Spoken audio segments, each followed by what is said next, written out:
L'oignon, le poireau, le pissenlit, l'être humain ont un point commun? Difficile d'y croire, mais en y regardant de plus près. Alors le poireau, l'oignon, le pissenlit auraient des points communs avec nous?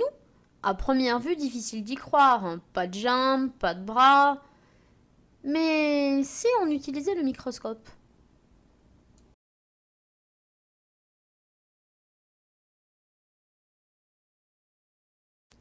Une préparation au microscope, c'est comme un sandwich. Il faut des ingrédients. Le pain du dessous, le plus épais, s'appelle la lame. Le pain du dessus, plus fin, la lamelle. Et entre, un échantillon de ce qu'on veut observer, dans une goutte de liquide. Bah oui, dans un sandwich, la sauce, c'est important. Voici un bulbe d'oignon. Un bulbe est une partie souterraine dont les feuilles modifiées vont servir de réserve de nourriture.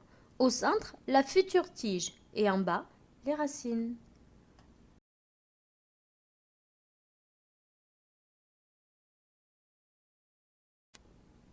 Pour l'observer au microscope, d'abord déposez une goutte de liquide sur la lame en verre. Puis, prélevez avec la pince une toute petite partie de la peau à l'intérieur de l'écaille de l'oignon. La disposer bien à plat et la recouvrir avec la lamelle.